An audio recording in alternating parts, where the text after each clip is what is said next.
Hello, welcome to this episode of White Glove Geography. Today we're looking at the review of your assessment all about climate change.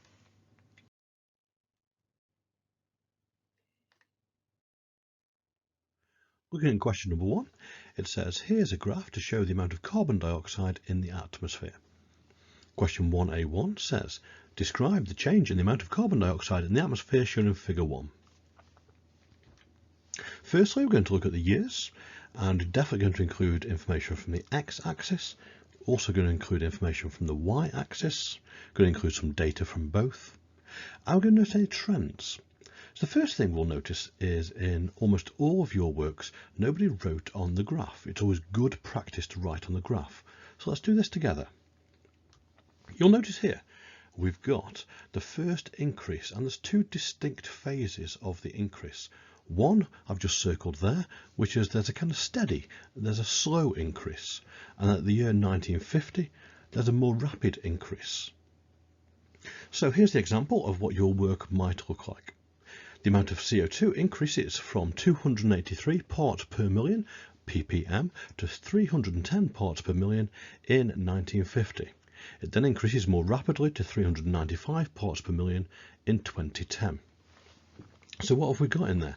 We've got data, we've got information for the y-axis, which is the parts per million, which is how much CO2 there is, and we've got information from the x-axis, which is the years. You also notice I've put in bold there, parts per million. This is just a general bit of advice in exams. So what you might find is, instead of writing parts per million, or whatever it happens to be, there'll be loads of things in geography where we need to shorten it down. So don't write ppm straight off. What you will do is write your keyword, so parts per million, then put it in brackets what that is going to be shortened down to, and then after that point you can then use it. So you can see I've used it shortened down after 310. We have the next question. It says, name one type of human activity that may have contributed to the changes in figure 1.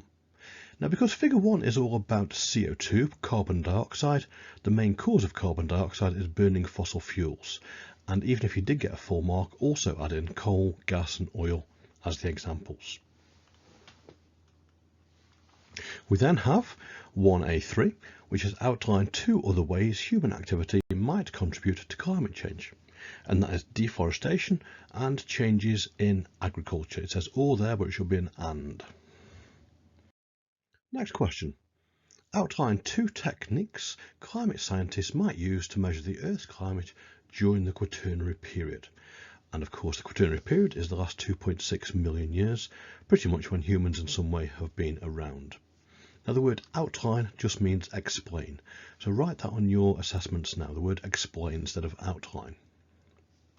Now, you need to name two different measurement techniques, and because each one is given 2 marks, you need to talk about them a little bit more. So that's maybe the process of how each one works. Here's a couple of examples. So there's 3 main techniques that we've got. One is using ice cores, one is tree rings, one is pollen analysis. Now the danger that most people fell into, they just wrote ice cores, people look at the ice. Or tree rings, you look at the tree.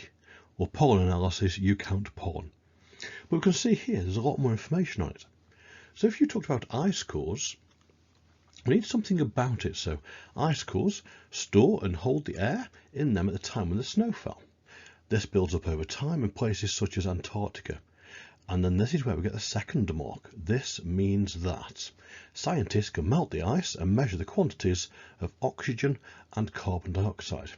So air with more CO2 would show the warmer periods. Tree rings we've got. This can be measured. The wider ring shows the years that are warmer and wetter. Narrow rings for each year show that the climate is cold and dry, which means that the tree would not have grown as much.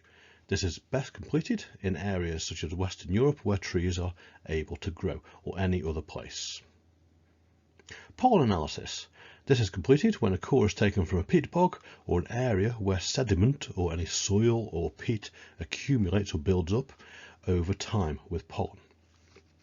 The proportion of pollen grains is counted, which means that the temperature can be assessed by seeing how many of the plants like the hotter conditions. So you can see in every one of those we've got a which means that. That's how you get your second mark. Next question, 2a, suggest how climate change might affect people and the environment. Now this was worth 4 marks, so you've got to give 1 point on people with explanation and data, and 1 point on the environment. And of course you need to include maybe locations, examples, explanations, and also which means that. Here's an example. Now yours will definitely look different than this, because you've all done your own research on the impacts on people, the impacts on the environment. On the left hand side, it says we've got levelled marking. 1 mark is basic, so that really talks about maybe just people in our class would understand what you're on about because they've been in the lesson. And level 2 is going to be clear. So level 2, if you're thinking about how you explain it to other people who've not been in the class, they probably read your work and go, yeah, I know what's going on here. So we've got in the yellow box, here's a sample answer. Now, as I said, yours will definitely look different than this because we've all studied different things. You've all done different bits of research. So an increase in temperature in the future will cause more tropical storms as the sea will be above 27 degrees Celsius. This will affect people. So have you written in your first sentence something about people?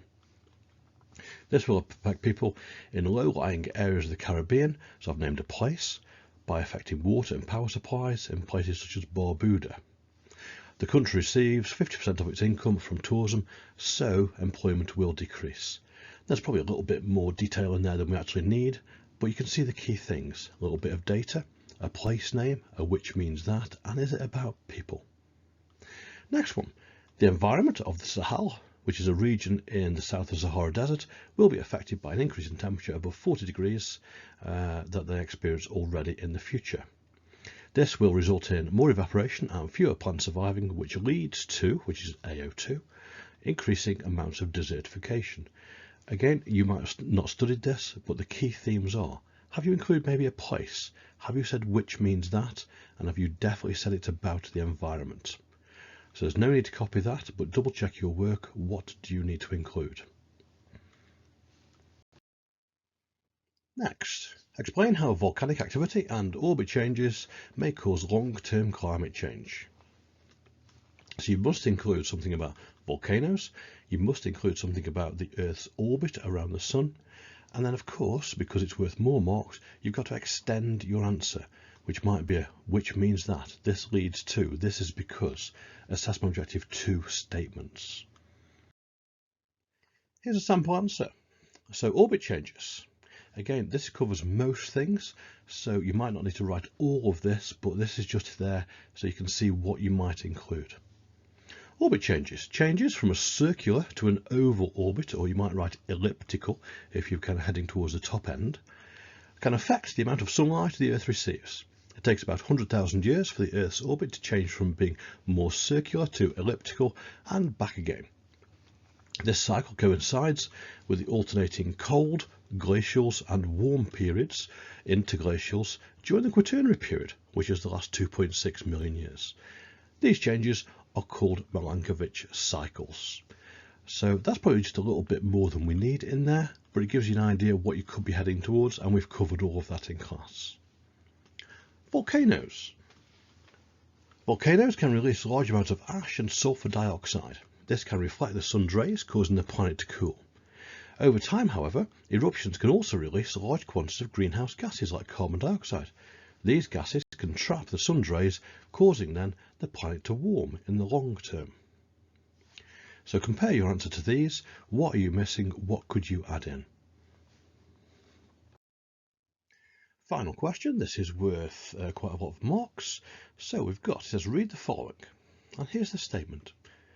The Intergovernmental Panel for Climate Change, or the IPCC, has recently announced that individuals and governments need to take urgent and drastic action in order to ensure the Earth doesn't warm up more than 1.5 degrees Celsius over the next 50 years. Explain the strategies that can be used to meet this target. So we need to include data, place names, geography words, statements like this means that, this leads to. You need to give a closing statement to sum up your answer, a conclusion. We'll give more details on the following slides. The first thing to notice is this. It says, doesn't warm up more than 1.5 degrees over the next 50 years. So straight away, hopefully you're thinking, is this mitigation or is this adaptation? Well, this is mitigation. So this is trying to stop climate change, trying to reduce the causes.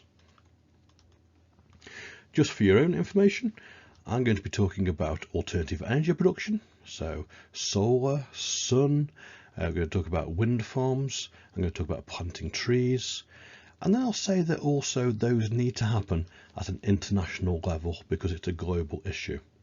So these things are only to do with mitigation. If you've written anything on the right hand side, that is not going to answer the question because it's only about stopping climate change and reducing it. So these types of questions where it's 6 or 9 marks, these are going to be what's called levelled questions. The basic level, 1 to 2 marks, you can see the words there. The words limited knowledge, limited understanding, limited application. So really, what does that say to me? That means your teacher kind of knows what you're trying to get at because they've taught you, they kind of know you, and that's the level we're at. Then we're on to clear. That might be 3 or 4 marks. Clear knowledge, clear understanding, clearly applying your understanding. And what does this mean? That means probably somebody in class understands what you're trying to get at. And it's okay. It's nice stuff. You could read it and somebody else go, that's really nice. Well done. And then we've got detailed. Detailed, that's going to be 5 or 6 marks. Detailed knowledge, detailed understanding, detailed application. And what does this mean? Well, that's somebody who's never studied, can understand what's going on, read your work, and we're talking like almost textbook or revision guide quality work. So here's a possible answer. Now yours will look different than this because again you'll have had different focus, you'll talk about different things, and that's absolutely fine. But there's some common things that we're all going to include. It's about the structure and the assessment objectives. That's what we're looking for. Firstly, in bold, you can see I'm talking about afforestation and alternative energy production. I said earlier, those are the 2 I was going to talk about. Firstly, we've got the structure. Here's your first point, and that paragraph there is all your first point about afforestation. So in order to reach the 1.5 degrees Celsius target announced by the IPCC, now you can see there I've used the shortened down version, the IPCC, because that's used in the question.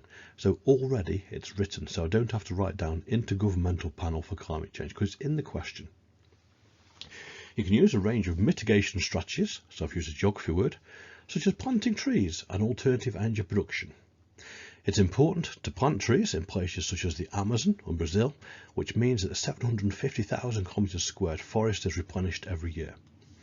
This is an effective strategy as the Amazon absorbs 100 billion tonnes of greenhouse gases such as CO2 each year. I've now got my second point, which is about alternative energy production. So that is ideas such as solar, and that's to create electricity. And it means that power stations don't need to burn as many fossil fuels such as coal and gas. And that's going to create electricity, but it's also going to release CO2. This is most likely to be successful at HICs as we're more likely to afford the high initial costs. And for example, in 2020 the UK aims to produce 15% of its energy using renewable sources. And of course the sample answer is a couple of years old, so we're now past that date. Now we haven't got a third or an opposite opinion because it's just explaining a point of view. So we're going to go straight to the conclusion. In conclusion, this won't be successful without international agreements such as the Paris 2015 agreement, as this is a long-term global issue. We're going to look at this answer in a very different way now. So we've done the structure, which is a couple of paragraphs. Now have a look at the top. We've got the assessment objectives. So AO, assessment objectives, do you know your stuff? So data, place names, geography words, geography terms, and examples. And I've highlighted a few there. So in a moment, you're going to go through your own work and go and highlight those. Next, explain your ideas. And again, which means that this keeps coming up. This is probably the easiest way to make your work better, which is whenever you can, write the words which means that. And then we've got in blue or in red, we've got this is an effective strategy, this is successful, and this is successful. So at the end, we've got mini conclusions at the end of paragraphs, and in the conclusion, we've got the word successful. So I've put on the board here, we've got down the left-hand side, we've got the structure, we've got the assessment objectives at the top, and we've got the mitigation strategies at the top right, things that you can choose from. Yours will look different to this, but the key things is your structure there. Do you have AO1, 2 and 3, so data, you've explained yourself, and mini conclusions and a final conclusion? And also, have you chosen the correct mitigation strategies? So now's your chance to go through your work, compare the structure to this, and see what you can do to improve.